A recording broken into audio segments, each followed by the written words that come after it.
Welcome to episode 6 of the Miserable Podcast of Secrets, the official podcast of thenextlevel.com at the-nextlevel.com. I'm your host, Eric Manch, better known as Sleeve on the TNL forums, and with me, as usual, is Chuck Forrester, better known as Chucks. Hey. And to his immediate left in virtual space is Chris Rubin, better known as Mechdeus. Yeah, you pronounced it right. Thank you. And next we have Mizzo. Yo. And finally, last but not least, we have Nick Blamakis, better known as Nick. Simply Nick. Simply Nick is my fragrance, which is available at Macy's this holiday season. Hello, everyone. Smell the gift of Nick. So just to remind everyone, I know that all of you have heard this before, but you can participate in the discussion, those of you who are listening, by posting on the TNL forums, checking out the news section of the forums, by posting a comment, or by calling us at the official TNL podcast hotline at area code 312-233-2865. And, of course, you can follow the discussion at the official thenextlevel.com website at the-nextlevel.com, and also by typing the next level into Google. We're somewhere in the top the top few entries. Is that right, we're Nick? usually the top. Right? I don't know if Google skews it because I'm on the next level all the time, if they skew my search results, but I've tried it at different computers. I've gone to Best Buy and typed in the next level, and we were number one. I don't know about Bing, though, but who uses Bing, right? Number 3 is the Next Level Church. Sorry, Microsoft. Yeah, just don't feel. But yeah, Bing has to pay people to use their search engine. Yeah, so what do they please know? feel free to pay us money to sponsor your search engine, and then we'll talk about. It looks like we're the first two, and then the third one is the Next Level Church. Yep, that's the way it should be. Excellent. The only thing that comes before God should always be followed by church. You know, that's a thing. Today we'll be talking about piracy. The official main topic of the session will be piracy and the Stop Online Piracy Act, but we'll get to that in just a minute. First of all, as per usual, Nick, you want to tell us what's been going on at the TNL forums? Oh, well, it's the holiday. And the TNL as in general. Yeah, it's the holiday season, so not a lot of... There are a lot of things on the burners, but I haven't pulled the trigger, if I can mix metaphors. Generally, if something's on a burner, you don't want to pull triggers on it. But yeah, the holiday wish list is going strong, and some new features are being worked on. Our tech god, CKA, is working on some pretty big overhauls to the main site, and I'm always fiddling with the forums. So the one thing is that it's never boring where we are. We're always perfecting it, making it a little bit better, and that's one of the secrets. We've been around for more than 10 years, and it's because we don't just let it go to crap. We're always working on it and trying to make it better. Yeah, because it's all about community here at the Next Level. Do you know these guys don't go to church on Sunday? They go to church on Tuesday? That's weird. Really? Well, guys, what are you talking about? I'm reading about the TNL Church. Which I'm about to sue out of existence because we were TNL first. Oh, okay. Oh, all right. Are you checking out the Google search results? On the weekend, you'll find us pursuing significant rest and significant relationship. Maybe it's by watching football or snowboarding, possibly with friends who don't know Jesus, who also aren't in church on Sundays. So that's very convenient. In other words, the damned. Well, that's good to know. Well, anyway, one thing I forgot to mention, but what we're all excited about is that as of this episode 6, the podcast is going to be going live on iTunes. So those of you who are podcast savvy can subscribe to the podcast. Do I have that right, Nick? Are we going to be able to have people actually subscribe to the podcast? Yeah, there is already a feed. It's at thenextlevel.com/podcast/MPOS, Miserable Podcast of Secrets.xml. So there's already a feed, but iTunes, of course, is the big tuna. So the big kahuna. Yeah, we'll be up there, and people can subscribe through iTunes and get the podcast automatically delivered to them as they go live. And we're going to try to settle, I think, on a Tuesday release, if at all possible. We're a small outfit, of course. But as we get better at this, we're going to try to get this out every single Tuesday. We've been doing it every week with one exception since the beginning. So we're pretty confident in that.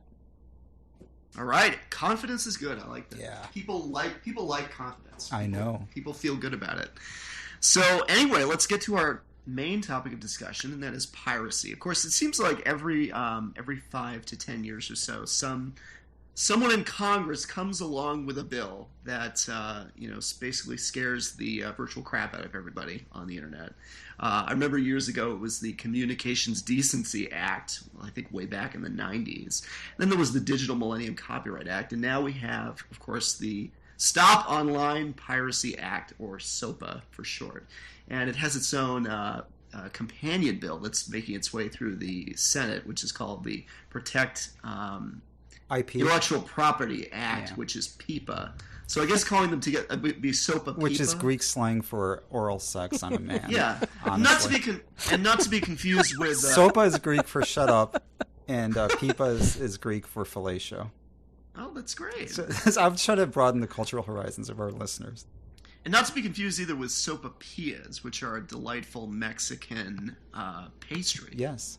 Very popular in New Mexico and here in Arizona, where I'm recording this from. But yeah, I think we'll just call it SOPA. And then everybody will know what we're talking about, just to make things simple. But obviously, a lot of major intellectual property holders are very concerned about piracy. It's a big concern of the software industry. I'm, of course, not in the software industry personally, but from what I understand, people lose millions of dollars to it every year. It's a big problem. It's always been a big problem, especially on the internet. This is a bill to help people who are concerned about intellectual property combat the problem of online piracy, and particularly with regards to online foreign websites, which,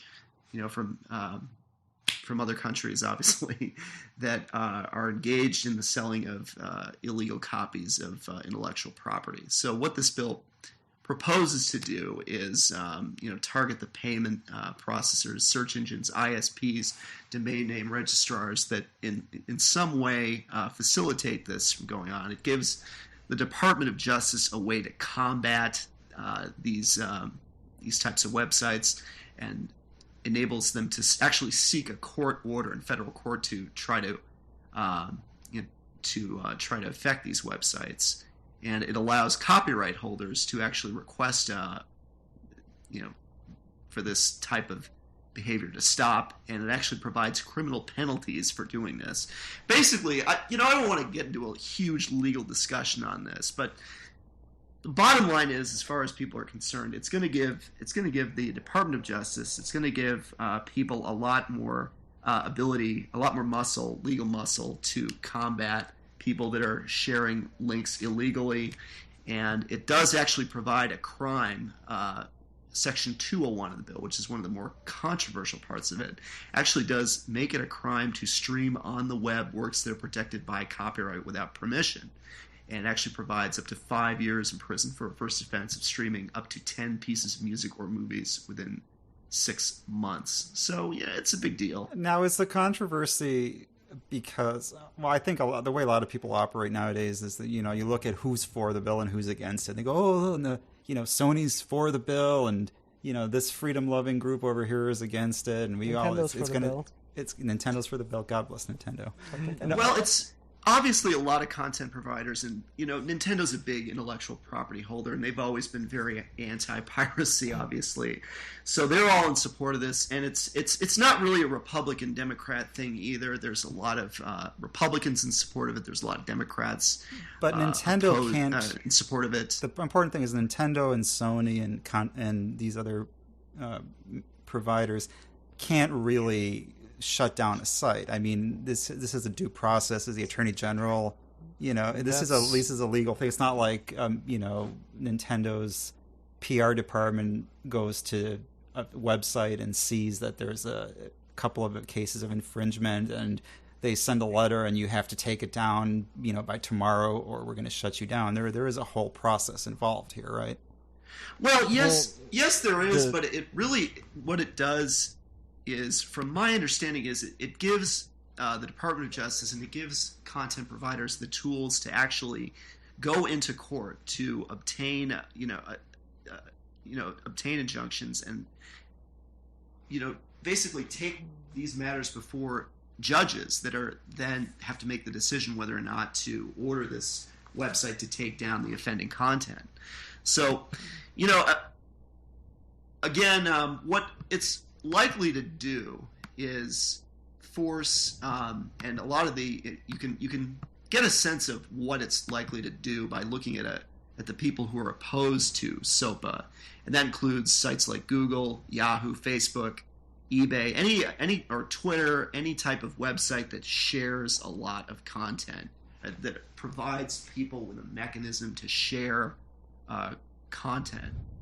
And it is, without getting too alarmist, because that's what people are very good at doing when these types of bills are introduced, it will change the way that people operate. Like sites like YouTube, companies like Nintendo are obviously very eager to protect their own intellectual property. Sony is as well. So I'm interested in talking about how you think it's going to affect sites like YouTube. It's going to ridiculously kill them. I mean, Yeah. The big problem with SOPA, there's two primary issues from a lot of what I've seen. Number one is that the wording on it is too vague. It essentially gives any corporation that wants to try and shut something down, like they need really very, very minimal evidence in order to actually take that and push forth the whole issue into court and get the site taken down and in turn have that traced back. The other issue is because a lot of the people who are working on it don't, I should specify, a lot of the people in, I believe this one is the Senate bill, a lot of the people in Congress who are currently voting and discussing SOPA don't actually understand how DNS works and DNS security works. Like, even their cybersecurity chairman is simply, I believe, what's the quote I have here? Regarding SOPA's impact on DNS SEC, he said, quote, "We don't have enough information, and if this was a serious problem, as was suggested by some of the technical experts that got in touch with me, we have to address it. I can't afford to let that go by without dealing with it," end quote. And this is a very similar thing to what you're getting from a lot of the people who are speaking for SOPA, which is that they don't actually know how DNS and DNS security works, but they want to pass this law just for the sake of trying to prevent piracy. But who is targeted by this bill? Now, YouTube I could see because Everyone. Well, is it targeted? Let's take a site like The Next Level, which is a independently owned site and has some commercial purpose. It has some commercial value. In that it runs advertising. Now, our purpose is primarily to review video games, which are provided to us by the publishers. So we're providing a service to them, and they're providing a service to us because they're giving us, a reason to get traffic in, and we're all benefiting that way. But our primary purpose is not copyright infringement at all. Now, if you go on our forums and people post a video of some TV show or movie that they get off of YouTube, well, we don't host that, but by having it on our forums, we're contributing to copyright infringement. But our primary purpose isn't to infringe copyright. So is our site really being doesn't targeted? matter. That's the issue is because the wording is so vague, it will allow them to attack you. Yeah, and that's going to be the concern. It's going to provide, and also the bill SOPA, it provides immunity for ISPs, various websites that voluntarily take steps to prevent, to try to basically be cautious about infringing websites.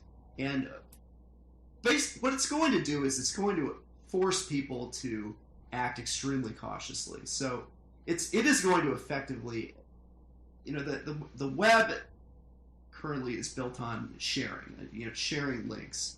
And obviously this law is not directed towards sites like the Next Level or YouTube in general. But the idea of it is that it's going to shut all this down. It's things like people making videos of various games or let's play videos on YouTube, where people will just like play through a game and show and put that content up on it as a YouTube video.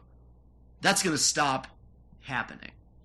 And all in the interests of what seems like that's going to stop happening, all in the interest of promoting, of fighting infringing websites. So, what type of legal liability people are going to face for doing this, is not really clear to me at this point. But it's going to affect the way that people share. Well, as far as YouTube goes, and sites like YouTube that are corporate sites that have tons of servers and have some kind of corporate muscle, I think maybe a site like YouTube would suffer. But I honestly, we went through this with when the VCR came out, when video game rentals came out. We went through all this, all this doomsday talk that they're going to take away our rights for corporate interests.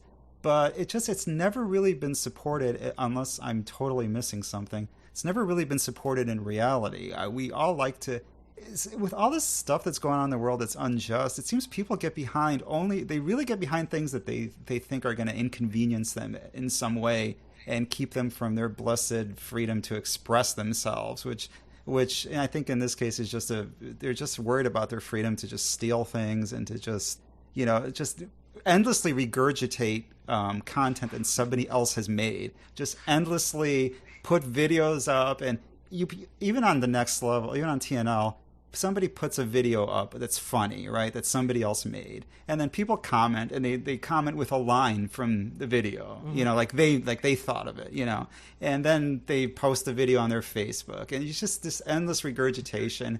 I don't think people that do that really have to worry about it. I don't think nobody's going to beat down your door because you put an Arnold Schwarzenegger parody sound clip on TNL or on your Nick, Facebook I think that's a really good point, and the sky is not going to fall, just like it's not going to fall when these other acts were pending, the Digital Millennium Copyright Act, Communications Decency Act, all those acts, went through various iterations before people moved on to the next controversy. I guess what I ask everyone here is, to what extent do we need a bill to combat online piracy? Should something be done? And if so, what? Obviously, online piracy is a big problem. So, what can we do about it? What do people need to do about it? A lot of it, I think, a lot of what you could do to combat it, is simply, give more of a reason to keep people online, connected to sites, and actually participating in games, and thus getting a tangible benefit with the game. It seems kind of silly with that whole being connected online all the time, but the main thing is when it actually comes down to it, we do that on a consistent basis. Like when I was playing Assassin's Creed Brotherhood, when I was not connected to the internet, I was not able to... some of the things you can do in the game, like you can invest in stores in order to actually obtain additional money. You can, I think, help buy additional items. There was a lot of background stuff that you could participate in, and if you weren't registered through Ubisoft's site and you weren't connected to the internet, you did not have access to any of those parts of the game. And they weren't crippling to it. It's not like Arkham Asylum where you simply don't have Catwoman at all. You could still play the entire game, but there was a real tangible benefit to purchasing the game and playing it with their servers. And they're doing that with some other stuff like Diablo 3, where you have to be connected. But again, you're starting to get into that kind of, even with the single player experience, there are still nice multiplayer options that give you a reason to purchase and play their game. The main thing is I don't think we need a bill like SOPA. There might necessarily be some kind of additional legal precedent which could be pushed forward, but SOPA is just too absolutely ridiculous for what needs to be done. Well, I think... I'll just say a couple things, and then I want to hear from Mizzo and Chuck, because we haven't yet. But I think a few things could be done. Now, I think that we do need to target what the intent of this act is. I think is just to really punish and target sites that exist just to stream sporting event, like WrestleMania or MMA events that are going on. There are sites that stream it, so you don't have to order the pay-per-view. You can just sit there and watch it. Or the movie comes out in the cinemas on Friday, and that very morning you can see it on some website. You don't have to go. So I think we do need to address that, because people are pouring tons of money into these events and into this media. And you do want to, make it at least a little more difficult for people to just rip them off, because everybody's on the high horse about, what they're entitled to. But if you like something, really, you should support it with your cash, so more of it can get made. Because Jersey Shore and all this crap pulls in these ratings, and all these stupid movies keep getting more money at the box office. If you really like something, you think that's worthwhile, just go out there and buy it. So I think we do need a bill that should. We have room for a bill to target these kinds of sites, which are like 2%, 1% of the sites on the internet. Sure. And I think we should differentiate maybe between a commercial site and a non-commercial site, where if you have a private site, a blog, let's say, or just a personal site where you put your thoughts, or you want to really share it, because the internet's about sharing, right? We said that, and that's what we want to protect. If you want to go out there and share, I think you should be able to put up a clip of Breaking Bad or something. Not the whole episode, but a clip, and then you make a little comedy bit out of it, whatever you want to do. But don't run ads on that site. Don't make any profit from that site. Whereas somebody like YouTube, that's pulling in money with all this ad revenue, they'll be held up to a different standard. So you'll have the individuality protected, where you can express yourself on your own internet to your friends, but you're not putting up all these Let's Play videos and whatever, which are mild, but you're not making any profit from them. And then we could also maybe refine the fair use laws a little bit, where things are protected, in legally protected, where you can say, yeah, you can do this kind of thing. You could put up maybe a 5-minute clip of a 2-hour movie, or put up something that put up an old clip from a TV show that doesn't run anymore, that isn't on DVD maybe, or even is on DVD, but you just put up a 5-minute clip of it. Maybe that should be encoded into law, that is protected, that you're not going to have to worry about that, but you can't put up the whole movie. I think that people are still going to be able to do that. I think under something like SOPA, it's going to be a lot more difficult to do that, because you're not going to be able to put it up on YouTube anymore, possibly, because YouTube is going to be so aggressive about.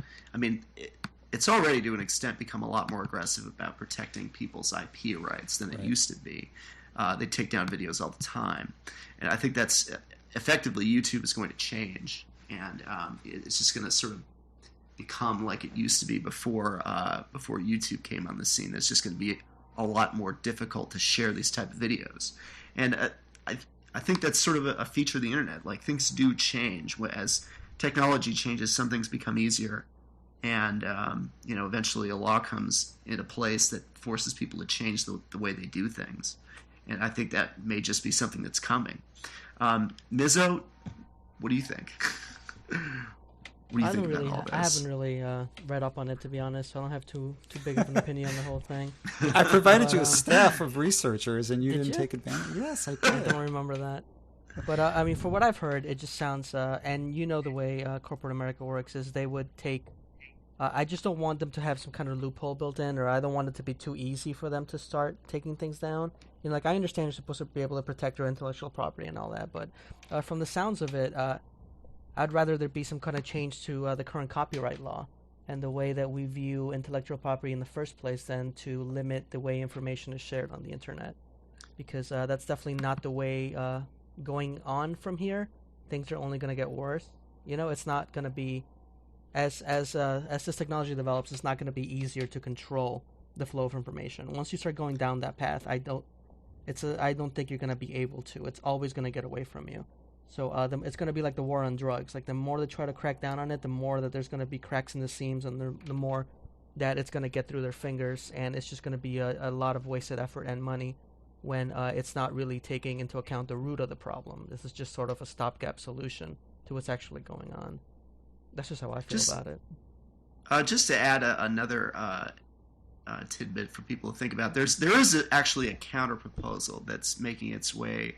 It's going to make its way through Congress that would, instead of basically making it open season for people to apply for injunctions through judges to stop these kinds of websites and to get people to take down content, it would allow the International Trade Commission, the ITC, to investigate complaints and issue cease and desist orders if there was a foreign website that did engage in copyright infringement. So there would be an extra layer of bureaucracy. There'd be a people that could investigate it, but it wouldn't be so easy to just get into court. And it sounds to me like it wouldn't make it so that places like YouTube and Facebook and Google would have to be super aggressive about protecting their own property rights, and they could just sort of investigate these complaints in a more orderly way. Have we gradually seen an erosion of our rights? I mean, look at the VCR, look at the DVR, look at things that are available to us. Look at YouTube. Look at things that we can do now that we couldn't do before, that technology has enabled, and they really haven't been cut down. And if we did see an erosion of our rights or just a big brick wall in front of us, I can understand the panic. But even just renting, like I said, renting games, when you think about it, it's like, why should you be able to rent games, or why should you be able to use games? Not that I'm against it. It's not. It's like in Japan, you can't rent games in Japan. Yeah, we already have. It's not like the boogeyman is taking all our rights away. Even the friggin' Patriot Act wasn't as big a deal. I mean, it was in some cases for some people. There were abuses of it, but overall, the impact of the country, it wasn't as bad as people were making it out to be in the beginning. And this is kind of like a part of almost like a dialectic, I think, where you have. We should have absolute right to media, and then the other side says no. You have the other side saying the opposite, and then eventually this is part of the process where an intelligent law can be made from it that will not please 100% of people, but will please most people that are really honest about the issues and what you should have a right to, and what you're entitled to, and what you should be paying for.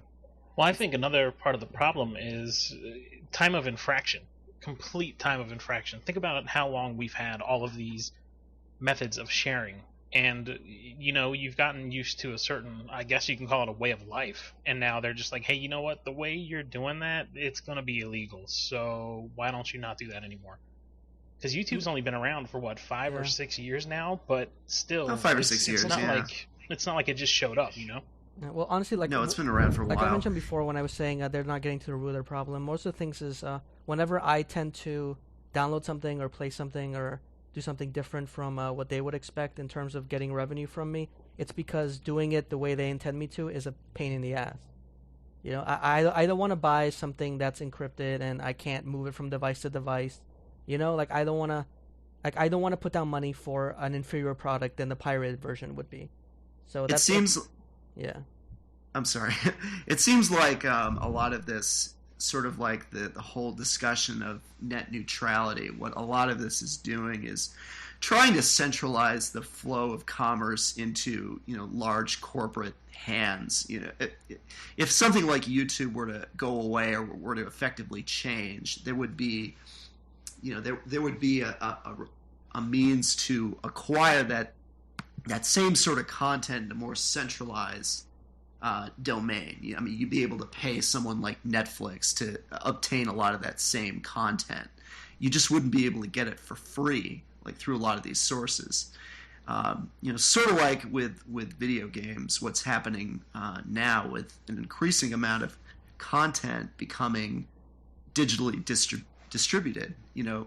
Mizzo mentioned how you can't transfer content. It's much more difficult to transfer content from device to device, and that's because people are moving everything digitally, and it's just becoming harder. You can't just buy it's becoming harder to just buy a piece of media and transfer it to device to device. We're sort of moving toward a digital distribution future. No, but I mean that's the way it should be. I'm glad with it. I love digital distribution. That's exactly what it should be. I just don't want any restrictions put on the things that I purchase. I want to be able to purchase something, kind of like the way that Apple eventually came out with a DRM. You pay an extra $1 and you can do whatever the hell you want with the song. That's perfect. That's what I want. I don't want to be restricted to a certain file type or restricted to what device I can play this on or a certain number of times that I can move it from one computer to another or from one system to another. I don't want these restrictions. So I won't pay for something like that. Like the way Nintendo has their online garbage set up right now.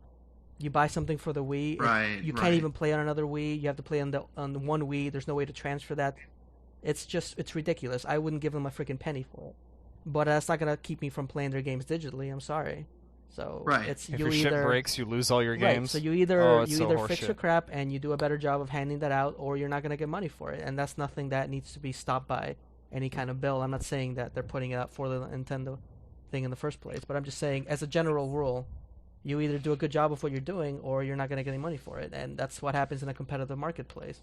And that's part of the synthesis, and what you were talking about with Nintendo and some of the other DRM is a little bit overboard. It's thinking that, once you buy a song, you have to keep rebuying it if you want to put it on another device. That's ridiculous.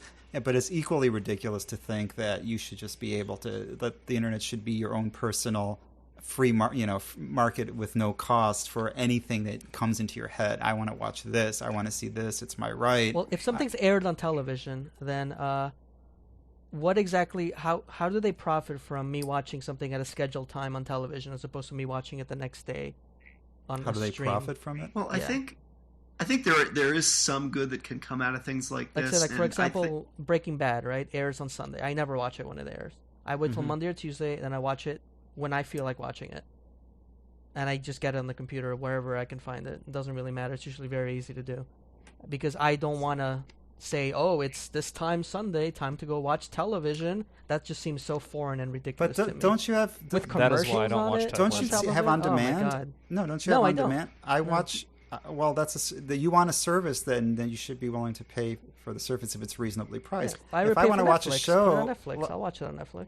Yeah, if I want to watch a show, I think most shows. I don't watch much TV, but I think most shows that I've looked, they air on X, whatever day, and then a few days later it's on demand. The episode's on demand, and if you can't wait 3 days and you have to go on the internet and pirate, then you probably maybe the media is worth more to you than you're admitting. Maybe you really want it so much, maybe that you should be paying for it if you can't wait a few days to see it for free on demand. Well, free with your cable subscription. Yeah. I haven't had cable since... I can wait. I haven't had cable for years, and I don't miss it in the slightest.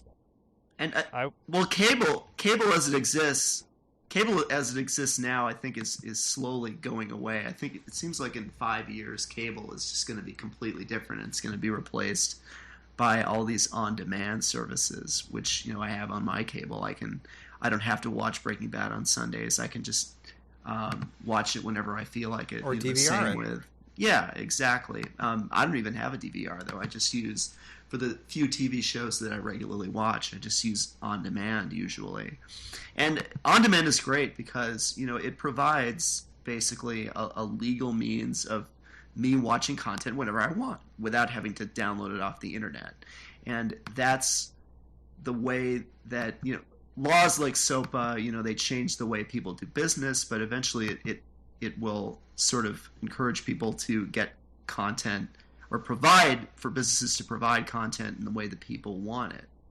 And that's how good things can come out of it. Yeah, even in the beginning with Napster, it was actually, you could look at it as two forces working together that are opposed to each other, and both of them are wrong in some way, but we could get a right solution out of it. The people that just wanted all the free music they could get, and they had 18 gigabytes of and I'm not even joking, 18 gigabytes of stolen songs. Oh yeah, those on their hard drives. Yeah, they were wrong, and then the overzealous prosecution of some people by the record companies was wrong. But in the end, now we do have changes to iTunes, and we do have other, where you can pay a small, maybe 99 cents, maybe less for a song. So two opposite parties were doing the wrong thing, but in the end, because of what people actually wanted, because of the way the market works, we did get a good solution. So I'm more philosophical about things like SOPA, because I see that this is something that is overreacting in one way, but it'll help bring us to a middle ground where we can have something that makes sense. And I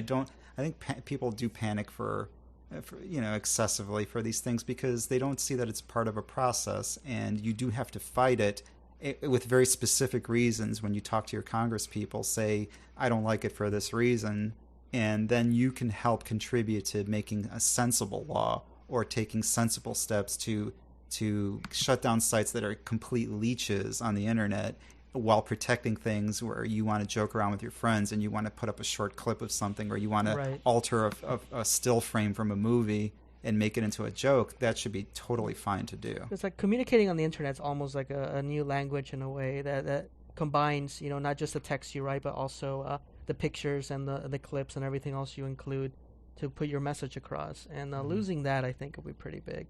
Because something's copyrighted, just because you watched something on TV last night doesn't mean you don't have the right to talk about it with somebody else the next day. And I think that should include, showing a clip of it here and there, or maybe a picture or something similar. Like if they start getting really specific and cracking down on things even that small, that's when I think the big question is what is this going to do to, what is SOPA going to do to lolcats? Or memes, or like any of these memes still that frames involve Exhibit's face, like they can pass a law to kill lolcats. Death squads will roam. No, I think that we should maybe redefine and crystallize fair use a little bit more, because fair use is on the internet in some places is almost as misquoted as free speech is in general, where people think they hear free speech or they hear fair use and they think that whatever definition they come up with that means that's what free speech is or that's what fair use is because it sounds good to me. But if we can get a little more specific, you don't have to get super specific, but give people a better idea of, and give record companies and movie companies a better idea, saying that if Mizzo and Chuck want to make a site where they joke around about a TV show and they put a still frame or they put a short clip and then they goof on it, that's not threatening your profits. That's not taking any business away from you. It should be protected under the laws, and they shouldn't even have to deal with a cease and desist order or any kind of harassment. It's just like they're just doing that to goof on it. They're not stealing your audience in any way. They're not impacting you negatively. Well, I mean, people are still going to be able to goof on these types of things, one way or the other. It's just going to be harder to do it, It seems like that might be unavoidable. I'm sort of taking the pessimistic view of this, but maybe YouTube is not like what's the greater interest, like being able to joke about things on the internet, or trying to prevent or trying to enable people to make a profit on content. Somebody brought up a really good point earlier. I think it was either Chris or Mizzo, where this is sites like YouTube do protect part of your history, and so much of our history is tied up in the mass media and in popular culture now. It's just an enormous part of our history, of our individual histories, is what TV shows we watch, what movies we watch, what music we listen to. That defines eras in our lives for us. And I was talking with somebody earlier today about old, let's say Beavis and Butthead has never come out on DVD properly because they couldn't secure the rights to distribute the music videos again. But if you can go on YouTube and you can see them as they originally aired with a grainy VHS, noise in it, that should be fine. I don't know. I don't know, but it is kind of hurting the business because it's going to hurt the DVD sales. But the DVDs aren't exactly the programs that aired.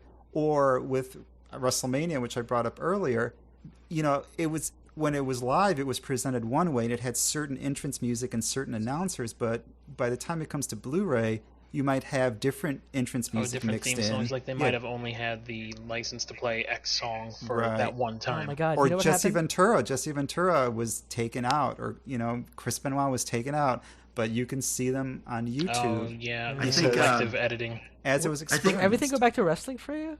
Honestly? Yeah, I guess. That's so sad. Well, no, but I mean that's a good what's the word? Reference, you know what's horrible? I understood it. You know what's horrible? The DVDs for Married with Children, I think after the first one, don't have Love and Marriage as a theme song, and it ruins it. I can't even watch.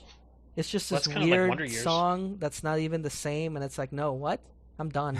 I'm out. What were we talking about the other day with Crazy Taxi? Unplayable. Playing unplayable without the Offspring Sorry. song. You know, It's not that good a game that I'm gonna play it without the music. It's not even that good of music, but when you put the two together, it makes the experience. And I found out there's a Crazy Taxi arcade cab near the Pizza Hut near my house, so that's exciting.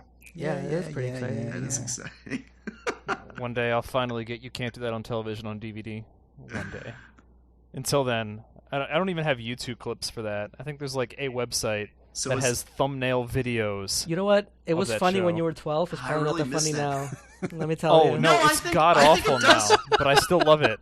No, I disagree. I think You Can't Do That on Television does hold up. I think there were some funny bits on that show. It is like 8-year-olds doing variety humor. It's exactly. Terrible. It's like the guy makes but I want it. the guy puts like special sauce that's like vomit on burgers. That's hilarious. You vomit all the time because it's so gross.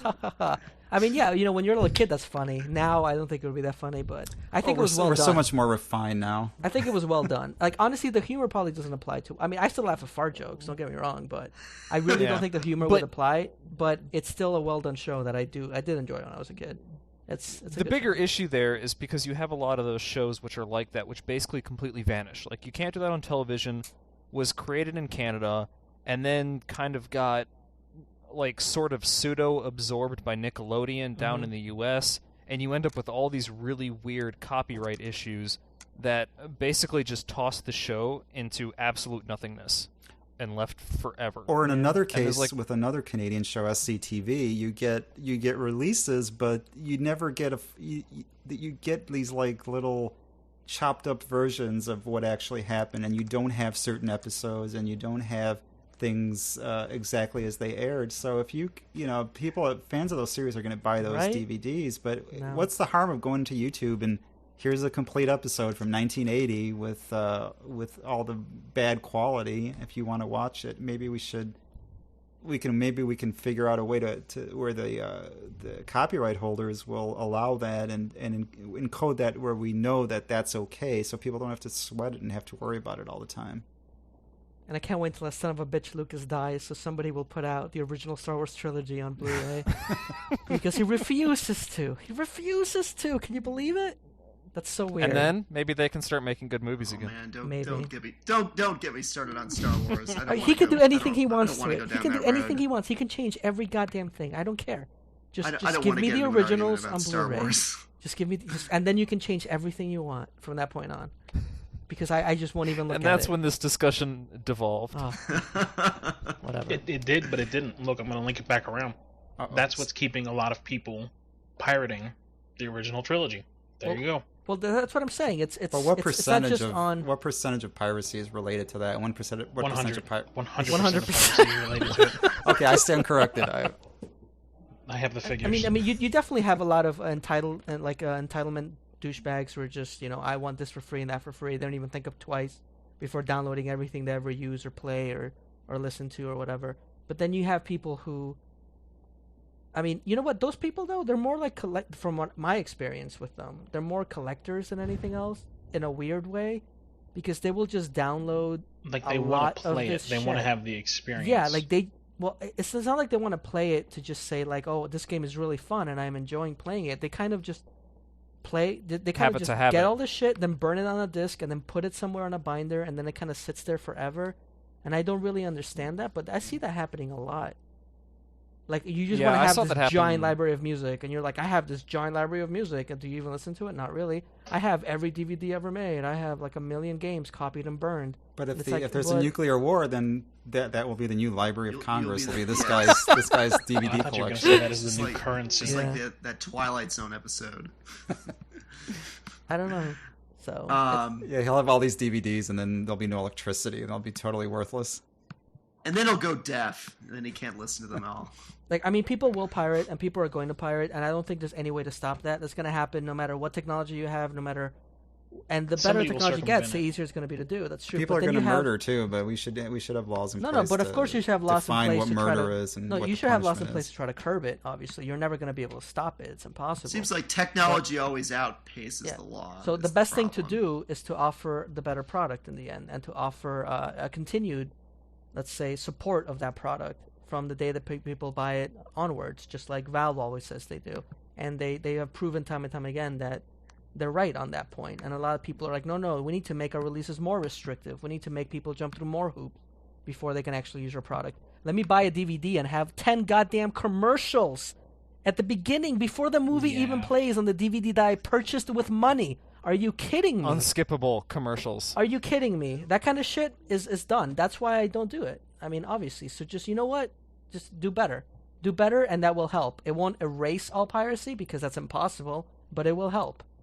I think Valve is a great example of a company that is doing it better, that is giving content in a cheap and accessible manner, and boosting a lot of people's sales because of it. I think the makers of Super Meat Boy reported that they sold a huge amount more on the PC when their game was released on the PC than on Xbox Live, because of that could have not been the case, and they still would have said it because they have an axe to grind. Yeah, not to mention the fact that their PC release was buggy as shit and didn't work. I know, right? But and they also had to need release to get, like 3 patches. And another thing that Steam does right is having giant sales, giant, horrible, unstoppable sales that you can't say no to. Oh, yeah. And these people are making money off these sales, but no one else is really doing amounts. that. Everyone else is still trying to sell their stuff for so much.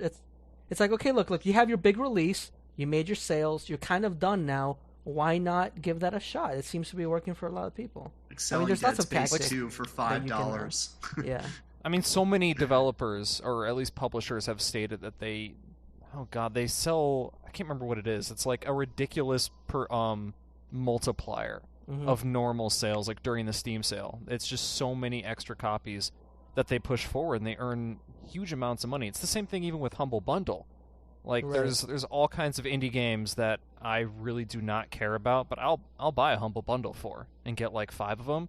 And even though it seems like so little, I mean, if you look at the amount that those make, like, it's unsurprising for them to just randomly get, $2 million for one of those packs from stuff that, and they'll include things like prototypes that would obviously never have otherwise sold any money, and just various other stuff, and it helps like promote, and it helps get the name out.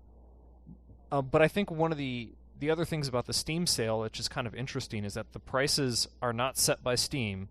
They're set by the publishers, which is weird that they would only allow this one outlet to sell their games for like $5 for a few days.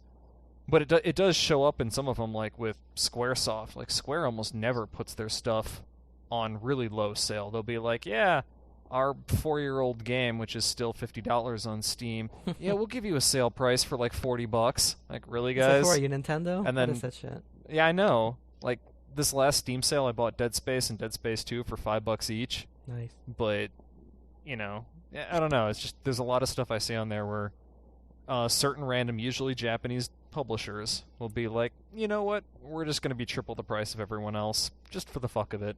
Well, I think Japanese Japanese developers in general are falling behind the curve on many different aspects of the game industry. Network.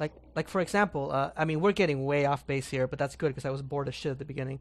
But like for example, I just beat Uncharted 2, right? And when you beat the game, you unlock all the different movies and stuff, the making of. And there's a whole, I mean, every one of these videos for these like American kind of companies that Sony's pumping money into, they're always about, like just showing people in the office blowing each other, talking about how awesome they each are and how awesome their workplace is. But in a way, it's kind of true where you don't really have a true hierarchy. You don't have, the big bosses. You just have a lot of people working together to try to make the best product possible. And that's how a lot of these games come together so well. When I don't know much about the Japanese workplace. I don't live there. I know that, but I can almost guarantee that they are not quite as relaxed business practices as you would have in a company like Naughty Dog. Like, I think there would be a very strict hierarchy, and I don't believe that somebody could go up to somebody else and offer suggestions or change ideas. And I think they would have to listen to the big boss man who comes down. Like, again, I'm being completely racist about Japanese right now, but I still believe it's true.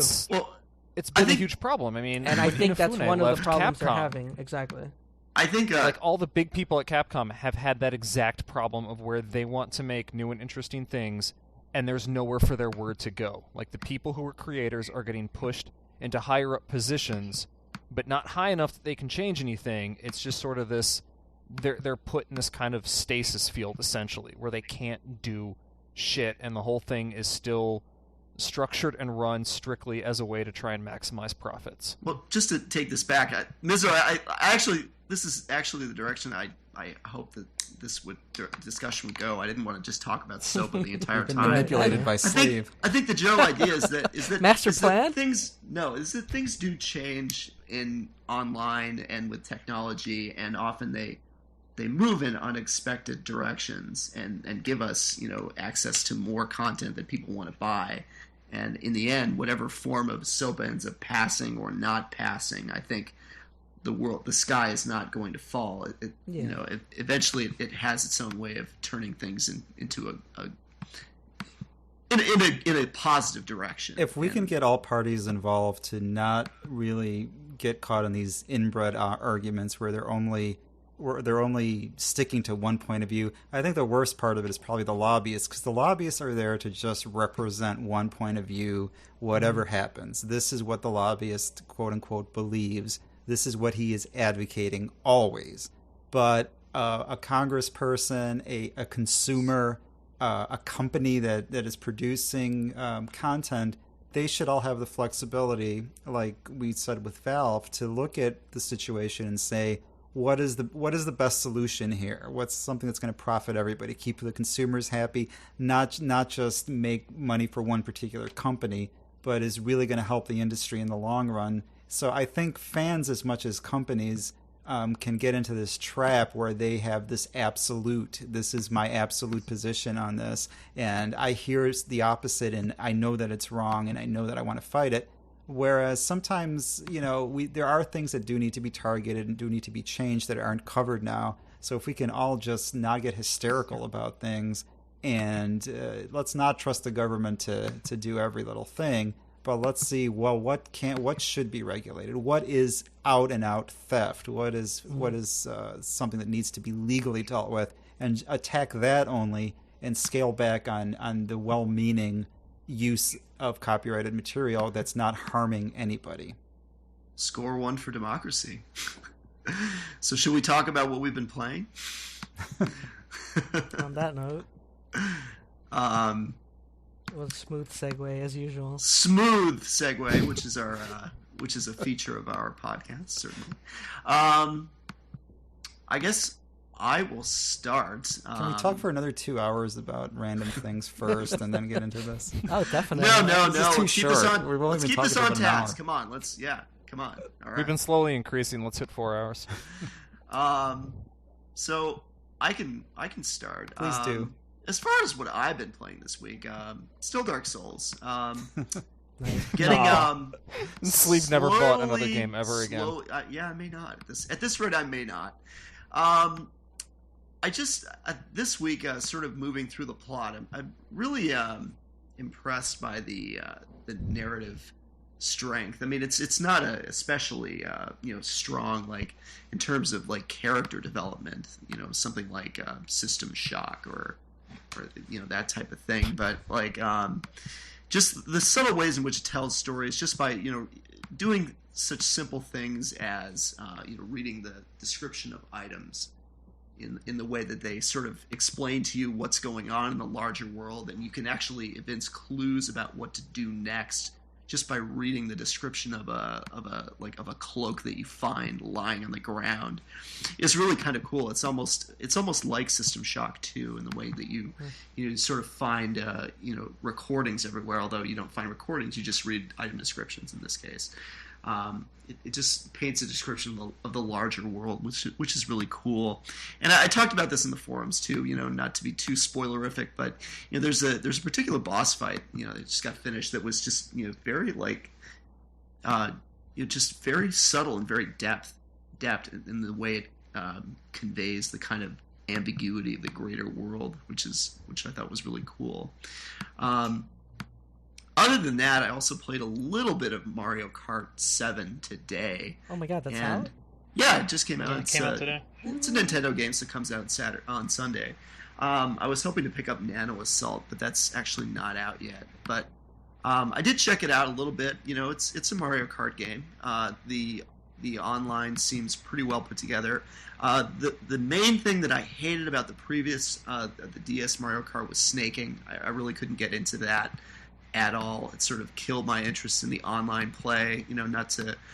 Well, yeah, I guess I do want to put down people who just like relentlessly abuse snaking, Right. because that's sort of what the game became, and it was just not fun for me to do that. Like for Mario Kart, I expect to be able to just sit down and casually play, and pick up a weapon every once in a while and knock it into someone, and just have some casual racing fun online. And snaking just sort of destroyed that for me. Like I know that I tried to do it a little bit, and maybe I'm just out of practice, but it seemed a lot more difficult to snake in the new game in Mario Kart 7, just on the little that I played, which is good.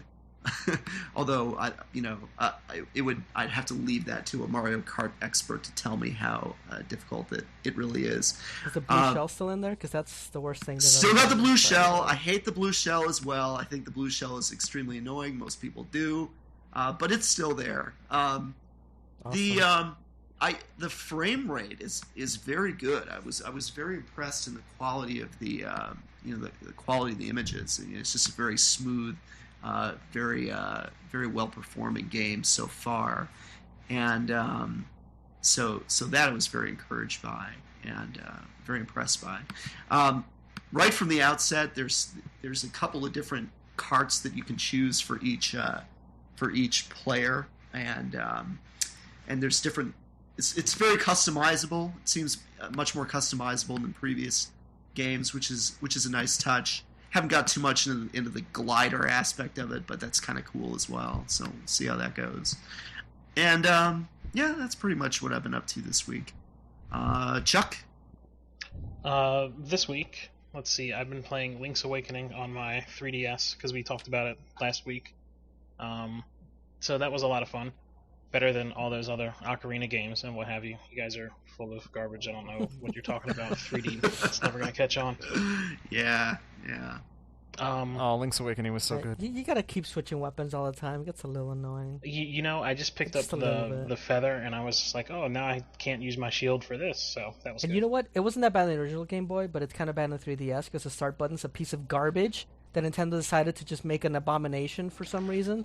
Let Why me would you tell make you it what like I that? just did before we started playing Headphone the podcast. jack. Instead of pausing it, I definitely turned my game off. Because I hit the power button instead of the start button. Just muscle memory, And there's no way. There's no way it's out. just They're the, like, do you want it's- to turn it off or do you want to put it to sleep? I'm like, no, I want to cancel this request. Yeah, And it's no, like, can there's we- no way can we out. Stop it? Yeah. It's I done. don't know. Sounds really I don't have that much of a problem with it. It's just what it's on the right side of that middle bar. You just push. No, it's push not even a start, button. it pauses It's the like, game. what is it? It's like a piece of cheap plastic with a button underneath it, and you gotta Yeah, bend the it's plastic weird. to be able to press the button. I don't even understand. Oh why yeah, not it's a just so button. difficult to push the right. I just part don't. of the, Why isn't it of a the button? bar. Just like- okay. Tell me what the benefit of that instead of a button is. Just what is it? Why? I don't know. I Analog don't. I sensor. don't No think I reason. can Because you're an justify asshole. that. Because you're an like- asshole. That's why you would do it.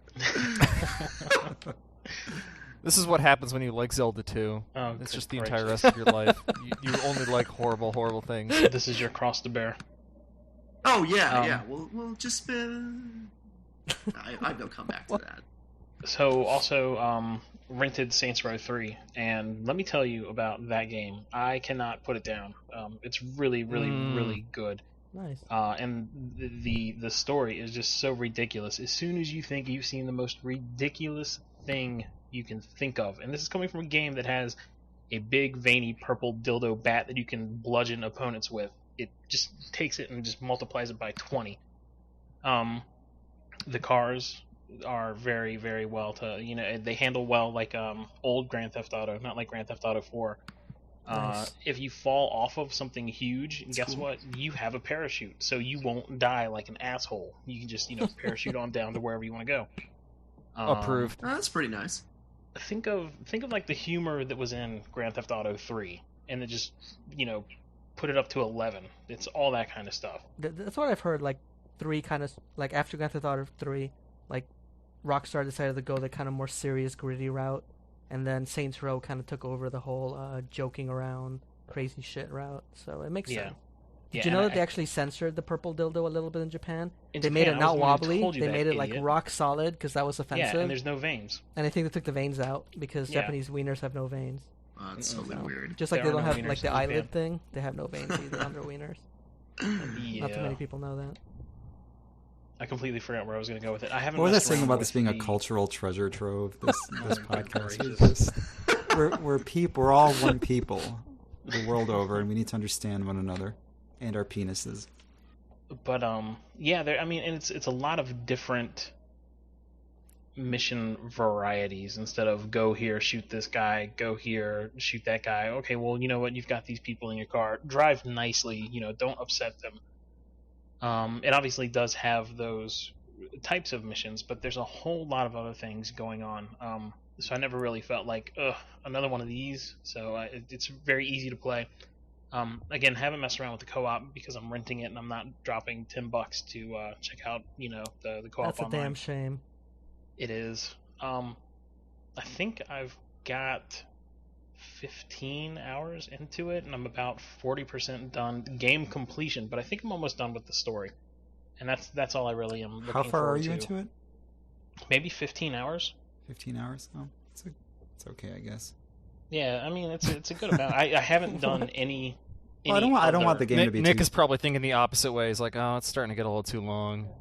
No, well, I think 15 hours is a pretty good benchmark. Of whether, yeah, like I think if I really wanted to to buckle down, depending on when we finish this up tonight, I could probably finish it tonight. But again, I don't know exactly where I'm at in the story because it's giving me a complete game overlook and not just story completion. Mm-hmm. But a lot of fun. Would recommend to a friend, especially with children, so that they can learn about A++. the low bats. A++++ would do business again. Exactly. Great eBay seller. Okay. And earlier in the week, me and okay. Chris played some Assassin's Creed together. Yes, All right. And it was so It good. was a lot of fun. It was me, Chris, and Chow of Nay. We played some multiplayer. I think And it's it Chow worked of out Me, really well. like the Knights Who Say Me. Chow That's Yeah. what I Me thought it from was. I don't know. Chow Me The from only the kind of TNL weird forums. we had like these two weird issues, which was that number one, for some reason the game did not want to actually like match us up with people when we were like sitting around as a team. I don't know if like people just weren't playing that, but every time I went in single player, into the multiplayer, it would just like immediately fucking toss me right into something. But when we were paired up, it was just like, hey, made us sit around and like wait for a while. But we just the other thing was that even though because there were three of us, we kept only finding like one or two other people, and so it would randomly place usually me into with some other random guy, A different and team then it would with some toss. random guy. And it was the Yeah. best because me and Chow would just murder you and your friend. You just would that one time where you just walked right up to my face and just Oh yeah, no, stab me out of would be nowhere. Casual. I'd be walking with a group of NPCs, and Chris would be my target. And I would just stab him right in the gut. It was fantastic. I got really loud that night, I think. I was hooting and hollering, as it were. Did you wake your family? Good times. It was great times. Oh, and Yeah. something that we thought about real quick. Infinity Blade 2. I played a little bit of that when it came out. If you like the first one, you'll like the second one. Is it still Punch Out with swords? It is. It's Punch Out with swords. It's Punch Out with big ass hammers, and it's Punch Out with two swords now. So there's different things you can do. Can Like mix Monster things Hunter. up. Yeah, you mix it up. I haven't messed around with the heavy weapons too much. I'm really good at parrying, so I've been doing the two swords because with two swords you can't block, but you better be up to the challenge of parrying. But they give you a duck too, I think. So that's kind of new. When you have a dual sword, you can duck. Yeah, Oh. yeah. And of course you can still dodge. I thought you meant the so animal. That's good. I did for a second too. I was like, we're talking about Nintendo The stuff, companion. and he brings up It tells Nintendo. us what to do. If you've got two swords, other you can be a kinds of- duck. yeah, Other that's, kinds of that's bird. Can you natural. work your way You up can to an crouch. eagle? You can dodge. Were by there crouching. gems? Could you socket your A stuff in the falcon? first one? No, that's new. The sockets are Yeah, new. because I got this awesome gem where whenever I parry somebody, I get like 12 health back, so I just keep on parrying. Like I said, I'm not that far into it, so 12 health is a big deal right now. That's cool. But I like it a lot, and it looks gorgeous. It looks fantastic on my iPhone 4S. And if you're in the cold and you need to heat your hands up, play it for 5 minutes. You'll thank yourself for that. Do you have an iPad? Oh. Do you know if it's like iPad 2 only, effectively at this point, or is it playable on the original? I iPad? don't have an iPad, but I think I think it's anything. Well, no, because it's playing on things that don't have the A5 chip. So I would assume I could play Infinity Blade 1 on my 3GS. So Yeah, I guess 'cause- you could probably play it on the iPad. The last time I played the original Infinity Blade, I played it on my iPad 1, and it just played like crap. It kept crashing because they did a big overhaul of the graphics, and it just didn't play as well. But so I don't know. I saw Infinity Blade in an arcade a few days, not a few days ago, but like a week or two ago. That was the craziest thing I've ever seen, and I was like, Oh, cool, wow. what did they do with it? Well, no, you put your finger on the arcade screen just like it were a big iPad. It's weird. Cool. It looked really good. Like, the game looks awesome because it was a big TV. So these people were really, like, drawing a sword with their fingers. Like, I'm making a gesture, but it's a podcast. So it's not that's helpful. crazy. Oh, gotcha. But yeah, it was pretty neat. It looked good. That game looks stunning for a phone game. Yeah, cool. All right. That's So, it. Chris, I think it's your turn. Actually, there was one more fantastic moment in Assassin's Creed that I absolutely loved with Chuck's, which is that since Chuck's, Chow, and myself were in an Xbox Live Party channel, we could obviously all talk with each other, even though Chuck's and Chow were on a different team. And there was at one point where I could hear the two of them, and Chuck's was pretending that they were just those characters, and they were sitting down on a bench somewhere. Oh yeah. Just talking with each other. And he's like, "Hey, how's it going? Yeah, it's pretty good. Just over It's here pretty because nice no out, one's huh? seen Yeah, us it's in a a good day while." here. And We're I just just hanging out. walked right up, and I saw two guys dressed identical sitting next to each other, and it was just like, "Oh, there's them." We just had this whole conversation You pulled play my leg out. from under me and like stomped me against the chair we were sitting, and I was just like, "Oh, hey, that happened." Yes, so good. All right. Aside from that, I also played a little bit of Brink because it was $6 on Steam, and I kind of wanted to try it out. Oh yeah. It is okay. It plays like, I mean, it's sort of like a Team Fortress 2 clone. But the main thing is that there really isn't that big of a difference between the classes. Like there sort of is, but it's not nearly as huge as it is in something like Team Fortress 2. Or even other stuff like the different classes in like Wolfenstein Enemy Territory or Battlefield or anything. Well, it's very customizable too, isn't it? Like, you can really modify It the is. character. Well, the main thing is like, okay, if you're an engineer, then you can disable like one type of thing. If you're a spy, you can disable one type of thing. Like everyone can disable one type of thing. And then but otherwise, like, you're not restricted to what types of guns you can use or like how fast you move. Like, you pick your body type. So you choose that completely independent of class. It's Right. so it's just kind of it's a little weird. Like, starting out, I mean, the customization is really nice and it looks good.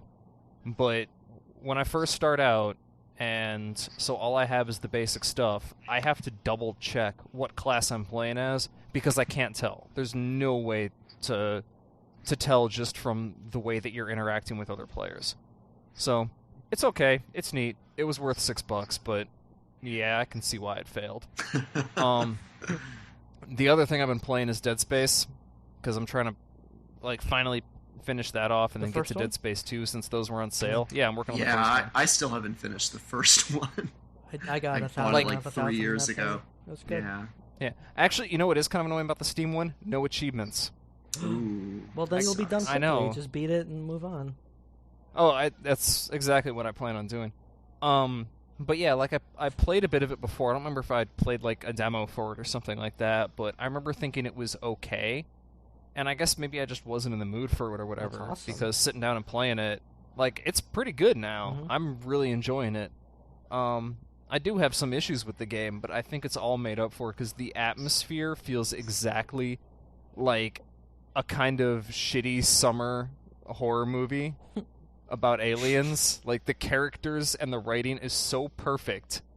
God, yeah. So that's great. That's a beautiful game too. Yeah, it does The look intro really is good. I mean, ridiculous when you're flying in the spaceship, the- and you see the Mhm. Ishimura.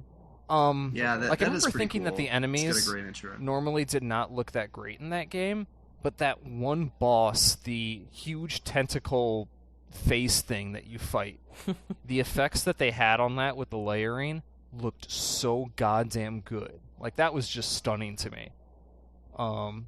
So yeah, that boss, amazing.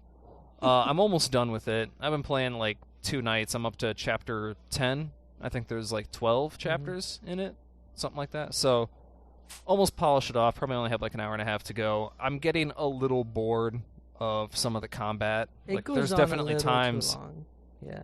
Yeah, there's times where I walk into a room and they'll spawn like 4 things will just crawl out of the ducts, and I'm like, really? Can you guys just kill yourselves for me? Because I don't really want to fight you. I'm not interested in this. I didn't feel like the weapons were that good in that game, kind of. Like, I mean, there was an achievement to keep the plasma cutter throughout the entire game and only use it. And you can do it. And I don't think you lose a damn thing. I am doing it. Like, I don't even have achievements. I think you're fine. It's like the best fucking weapon. Yeah, you're like, this is the only weapon that works really fucking well anyway. Everything else is kind of a little awkward. Like, at the beginning, they were hammering it into you. They were just like, cut off their limbs. Like, first you come to that written sign, and then I think someone says, like, make sure you cut off their limbs, and then they give you, like, 2 voice clips in a row. There was no break in between them from 2 different people going, hey, you should aim for their limbs. It's their weak spot. Like, okay, guys, I got it. You can shut up. So, yeah, but it was like, I've been using that. I picked up the pulse rifle just to shoot all of the millions of tiny enemies. Actually, that is one thing that really annoys me. I hate games that have enemies like the size of your hand, and they are in abundance in Dead Space 2. Swarming you, yeah. There's like all the little swarming guys, and then there's the like little tentacle guys that just kind of hop around real fast. And there's like the really tall aliens that when you cut them apart, just drop and separate into like 6 of those tentacle guys.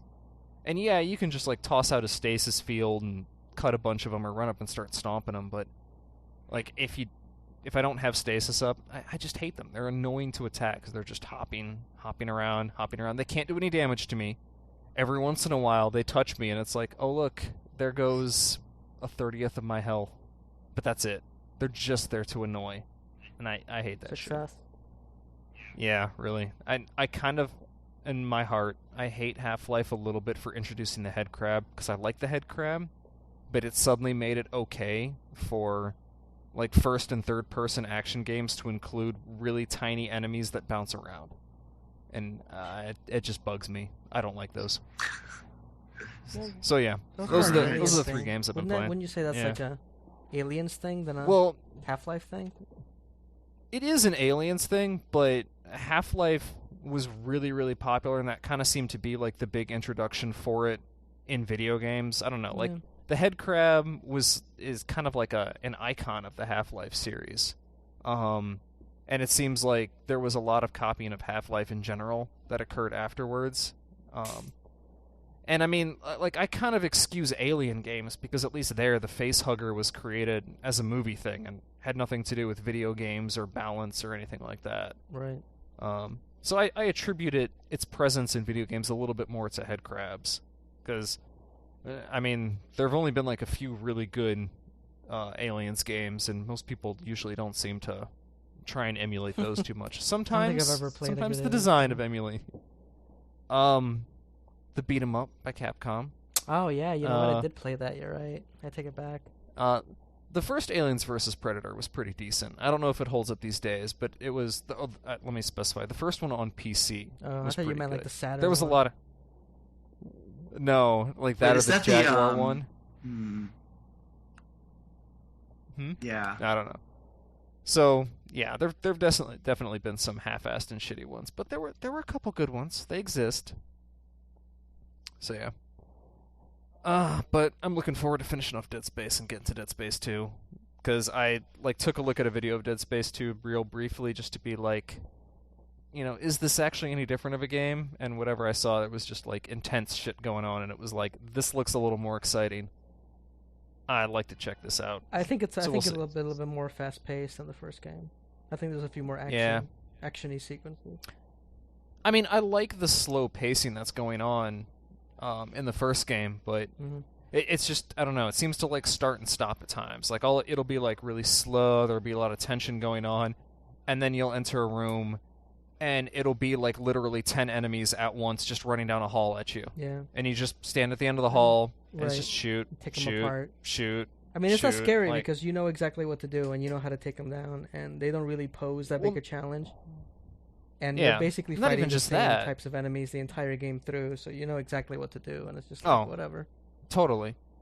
But one of the other things is that they don't seem to take advantage of lighting very much. Like, there's a lot of time... I'd say probably like 90% of the enemies you fight are in brightly lit corridors with everything working. With like super once high-res in a textures while. looking perfectly crisp and clear. Like, hey, guys. Yeah. It's like every once in a while they'll turn out the lights and it'll be like, oh, something spooky's going to go on. And then all the lights come back on, and then something comes out to fight. And it's like, okay, guys. You know, you don't have to put Dead Space into the podcast when we're talking about the game. Yeah, that was totally intentional. You know, just to build a little bit of tension in the... There's another one. Yeah. Surprised me. Right. I jumped. All right. I can edit these out, don't worry. What, everything that we're saying? I'm just going to keep the dead spaces, and then it's going to be like that... what was that composer, Cage, that did that like 3-minute music piece where all the musicians just poised, ready to play their instruments, but they yeah. We could do that. Like 3:17 or something like that. Yeah. So, anything else, Chris, that you've been playing? It's not Dead Space? No, just those. Just those? All right, Mizzo, you're next. All right, let's see. I Step finished up to Uncharted the 2. plate. Yep, no problem. I finished Uncharted 2, like I mentioned before. I think I talked about it a little bit before, and it was good. I remember. I think I was expecting some kind of like giant paradigm shift from the first game because everyone would tell me, "Oh, the first game's just okay, but the second game is amazing." Blah blah blah. And I really liked the first game, and the second game feels just like the first game to me, except it probably propels you through the story a little bit quicker than the first game does. Like there's a lot fewer places where you have to stop and do, you know, like a bunch of dudes will just come out at you one wave after another. There's a lot less of that. You still get the dudes coming at you, which is great. Everyone loves dudes coming at you, but it seems to not last as long, and you pretty much. The only I time I think that really happened was the last level. Yeah. Where you also fight the traditional video game boss. Yeah. Right, which is usually what happens. But I mean, I really felt like I didn't stop playing this game when I started. I started playing, and like a few hours later, I was done. It just pushed me through the entire thing in one sitting almost. It's very well done. It's I don't know, incredibly high production values. Just the jumping's a little weird because it's like in Tomb Raider you have very measured distances, and I'm kind of used to that. And you need like running starts, and there are rules to the platforming in Tomb Raider. Let's say maybe not in the newer ones. I haven't put too much time into those, but in the originals, yeah, kind of like a Prince of Persia in 3D. But then you come into Uncharted, and the only rule is, did the designer want you to make this jump, and will it look cool? Yes or no? Because sometimes you are like you're right next to something you want to jump on, and you try and it doesn't work. You can't get up there, and you're like, feeling. Okay, I'm not supposed to go there. I get it. And then there's some places where you want to go, and it's like miles away. Like there's no way he can make the jump, and he makes the jump, and you're like, what? And you didn't even get a running start. You just kind of press the jump button, and then it's very weird. Sounds like borderline QuickTime events. Yeah, kind of. And I know a lot of people complain about that. It's not that big a deal, to be honest. But I do find it a little odd that there's very little of your input required to make some of these jumps. If you're supposed to do it, he's going to do it, no matter how badly you're angled or when you press the jump button or what's going on. I swear that he runs on empty air for a little bit. He doesn't look down, so he can't tell like he's running. Looney Tunes style. Yeah, like exactly. As long as you don't look down, it's like that one episode of Tiny Toons, you know? As long as you don't know you're on empty air, you're cool. So he just kind of walks on empty air, and then he jumps, and then he makes it, and you're like, that was a little awkward. But that would be maybe my only negative to the entire experience, is that the jumping is a little weird. The environments are maybe... Like, everything is maybe a little bit too incredibly dangerous. You know, like, you don't have to be that close to death every second of the game. kind of. Like, you jump, the thing breaks, you almost fall, somebody catches you, and that happens like 10 times in the course of a minute.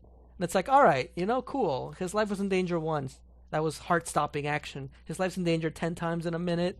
You almost don't even care. It's like, just die, dude. It's over. This place sucks. You're done. Just end it. But whatever. Very good game. Fantastic game. Almost no complaints. Yeah. And then I thought they dropped the ball a little at the end just because it was like they started bringing back the spawning waves of enemies, and then you fight the video game boss guy. Like, yeah, the first game like had the that camp sort at the of end. quick. Right. Yeah, and like I know at the end of the first game there was like you had that like very measured like fight some waves of enemies, and then it was sort of quick time event, fight the boss. That was cool, but though. I thought that was really cool. Right, I thought it worked. Yeah. Like, it was, here's a human enemy, you're defeating a human enemy, without making it some weird video game thing where he can absorb like a million bullets, like it's fucking Siphon Filter or something. This was definitely right. This was it was very Siphon Filter at the end of this game. You're right about that. It was a very measured boss fight where you had to do something very specific to get past it. And not only that, but you had to do it like 100 times before he died. Oh my god, so many plants. Right? Just shooting them over and over. Yeah. So, yeah, you're right. That wasn't incredible, but I still like. But aside from from that, the game. yeah, the rest of the game was fantastic. Now I'm ready for 3, so I'm excited about that. I can't wait till it's $20. Your body is ready. So I can think about buying it. I can't wait till my friend buys it so I can borrow it. Can't wait to pirate it from the internet. That's what I do. It's not what I do. I pirate by borrowing. But let me see. I played a little bit more Zelda, and I'm still into it. I still like it. There's something weird. Like, here, back me up if you. Are you on the desert world yet, or where are you? No, I'm nowhere, man. I've put like 10 hours into this, and I feel like I haven't gotten anywhere. Like, it takes forever to do everything. I'm still in the volcano. Games, I think. I'm still in the volcano place. You're still at the volcano. Yeah, but I kind of get the feeling that, like, okay, say a moblin, you're fighting a moblin, he's blocking left, and your sword is on the left side of the moblin. Mm-hmm. So now you want to get to the right so you can attack him from the side he's not blocking on. Right. But if you move too fast, you're going to trigger a sword slash, which means he's going to block it. Correct. But if you move too slow, then he moves the block thing over. And I think you're supposed to move in a circle. Like, move, is that what you're supposed to do? Move your cursor around in a circle? I kind of bring the controller down and then sweep up in an arc into the position I want and then do the slash. But yeah, I'm not very good at it either. And then my friend John mentioned that he thinks that they're like in block mode for a while. So even if you did manage to bring your controller around and attempt a slice, they would block it anyway because they're in block mode until a point where they're not following you anymore, and now you can actually hit them. No, I don't think so. I think they block a very specific way. Okay. And the game wants you to adjust to that. It wants to... Yeah. It's just like Paper Mario when... Super Mario RPG was one of those two games where you could just kind of sleepwalk through the battles, but if you press the button, right before impact, it would do more damage.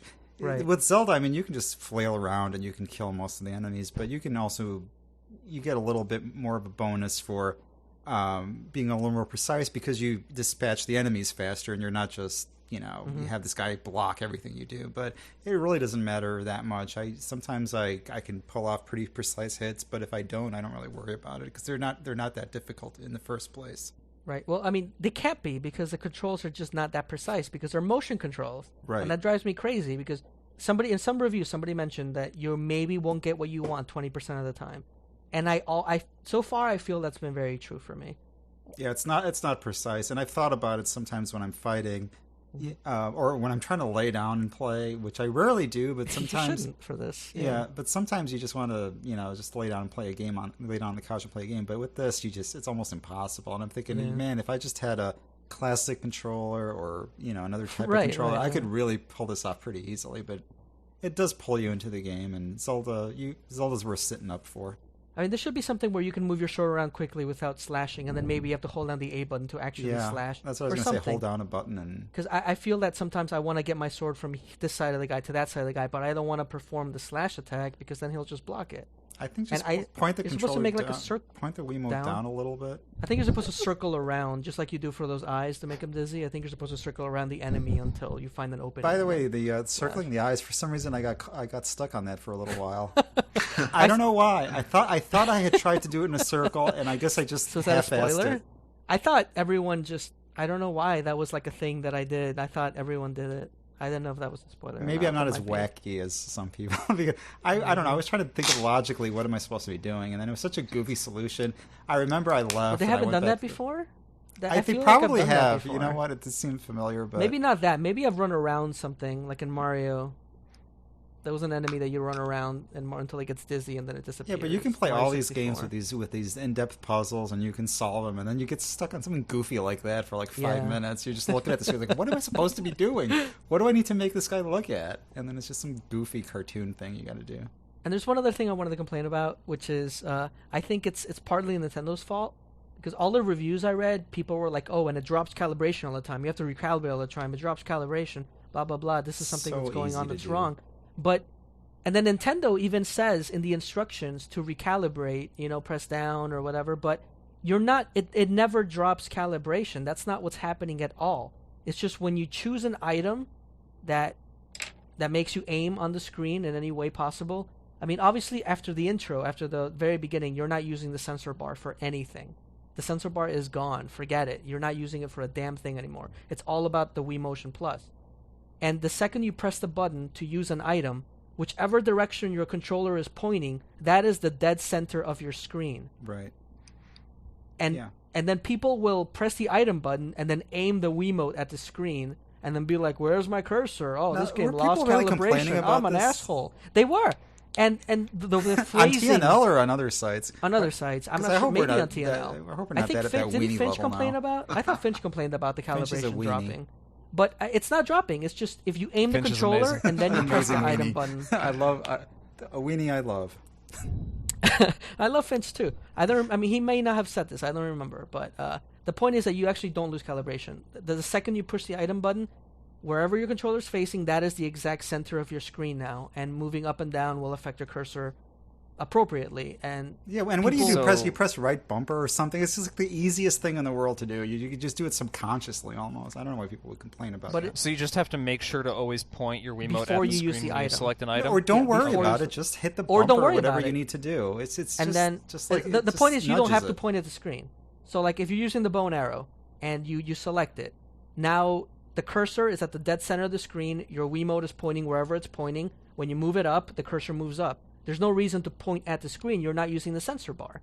But if you want to point at the screen, then point first and then take out your item. And now it'll make more sense. Or you can press down and recalibrate whenever you want. You can do that as well. But what I'm trying to say is that the game actually does not lose calibration. It's not an error on the game's part. And Nintendo, I feel, with their messages when you start playing the game, they make it sound like it's an error, which is kind of weird. Yeah. You know, they never say, like, when you put out, they never explain that this is the center of the screen, wherever your Wiimote's pointing. They always say, if you feel like it's lost calibration, press down. They to would have a recalibrate character it. do that. And Link, don't forget, whatever you're pointing Yeah. at. Hey, listen. I don't know. It's so awkward when they're telling you to press your A button, and it really takes It's so you out Metal of the Gear. game. It's so meta. We're going to torture you. Push A button to resist. I don't know. I just thought it was weird that it kind of felt like they were admitting to a mistake that they didn't make, because they just figured people were going to misunderstand how it works, and the explanation was too complicated for the average layperson to understand. So forget it. You know what? Just press down or recalibrate because it's broken. How's that? I don't know. I just thought that was kind of weird. Interesting point. Yeah. All right, But so whatever. Nick, Good Nick, game. you want to take us home, or are we gonna? Sure. Are you gonna Yeah, defer? I haven't really played anything of note. I played some Ultimate Marvel vs. Capcom 3, but I really don't want to comment on it because I haven't put No that much comment. time. No comment. No comment. But yeah, I think Chuck, we were talking earlier about playing online with a few people from TNL, and I just wanted to say that the next level is just one of the great things about it is you can always find somebody to play these games with who's not a douche or a 10-year-old kid, or well, there are douches in there, but I'm one. yeah, but I'm just glad that more games are incorporating multiplayer and being creative about it, and giving us a chance to just work together and play together all the time. But I have nothing else to say beyond that. It brings people together. That's what TNL is all about. that's- It's about togetherness. That's what TNL Yeah, Church That's is all true. about. Like I'll have a few It's about friends. playing with reliable people that are going Yeah. to be good at the game and not just screw you We're gonna show over or up for call you a raid dickhead every every week. 2 seconds and not No, certainly contribute that. anything to the team. But I'll have a Absolutely. few friends locally who will come over and they'll be like, "Dude, what are you talking about? 98 friends and 30 of them are online. What are you doing?" And they'll load up their screen and they'll have like 18 friends and like 2 of them will be online and one of them will be me. So it's just like so I'm like, hey. jump I on always feel forums. guilty about it. Yeah, because I have like I'm always 100 the same friends way, and I yeah, play like- online twice a year with somebody, at random. But I'm going to try to do that more in 2012. It's going to be a New Year's resolution. Now that with all You're the here money, first, folks. More Early with online all the New Year's money and resolution for luxury Nick. this podcast Yes. will enable in my life, I will be able to afford to go on Xbox Live a lot more. Nice. And I Little probably things. get too many games on PS3. That's probably part of why I don't play online with too many TNLers. But Yeah, I'll there try you to go. be a little more conscious about that. I enjoy co-op experiences more than I do Competitive. something like Yeah, competitive. co-op is great. I don't know. My Yeah, that's favorite true. games There are needs to be still more of those games in general. Most my of favorite my games are great still memories have to do single-player with- games. Yeah, with co-op. I remember I played with Cow Disease from the forums. I played through the Chaos Theory the Splinter Cell Chaos Theory multiplayer. Oh, cool. I think way back on the original Xbox. Yeah. With If there's a him, good and that was campaign like great. Gears of War Yeah. has that's multiplayer enabled, where Oh, Gears of War both 2 was players great. both players are playing the game and not like a Fable 2 kind of thing where there's a You're the yeah, dog. you're the dog or you're the ghost that follows the guy around. I think to this day, Gears of War is my favorite multiplayer experience with TNL people. I think that was the most fun I've had playing multiplayer. Well, Like, 3 even- was 4-player it's good co-op, times. right? I still haven't even looked at Yeah, I haven't that. even. three is That sounded 4-player exciting. co-op. I own it, but It's I a still lot of haven't fun. played through it. I Can you want play as the someone- girls? Can I be Yeah. a girl? You play as several people during the campaign. Oh, Yeah. really? You're not just What? Broseph McBro. What? I don't know if I Yeah, like that. yeah. One of these No days more, I gotta get gross. No more Gears of War 3. Coltrane. One of these days. All right. All right, so let's close it out. I guess I think we're shy of 2 hours so far, so I think we're bringing this length under control. High fives to everyone Yeah, around. for now. Yeah, for now. Not that just for there this was week. much to cut out in the first place. I mean, like I said, I babbled on about the TNL arcade a little excessively, but these are pretty entertaining. If I weren't in them, I think I'd listen to them all the way through at work, and maybe not 2 hours at a time, but I'd put Instead it of on just and then masturbating Just to it. continuously, yeah. Yeah, Just I'd put listening it on to my and, own voice. If and I was in listen it, to I would send me some money for being in it. I would send money to my PayPal maybe account. maybe I'll get you a That's what I would Voltron do. review code as well. So Too busy being angered at watching Rufus do dive kicks all day. What is he back in AE? Is Rufus good in AE again? Are people using him all the time? Yeah, Because I can't Yeah, do Justin shit Wong against. was I just can't with Chun doing Li. that. I mean, my EX dive kick loses. Just completely loses This to a sounds dive like kick. the fighting game podcast I got nothing. discussion. I got nothing for the dive kick. Yes. I'm already lost. Yeah, I don't know what. And it's so easy to do. It's so easy to do, and it combos into God, it's everything. so And then here gross. comes the Ultra. And it's like, you know what? Fuck you, Capcom, and fuck you, player, for picking Rufus. I hate you all. All right. Well, on that note, I guess until we think of an official sign-off logo. I think I we'll think sign you just off. said it. I hate you all. That's it. Right? Thank you. This has been a miserable wanna- podcast of secrets, and thank you all for listening. We'll catch you next time. We hate you.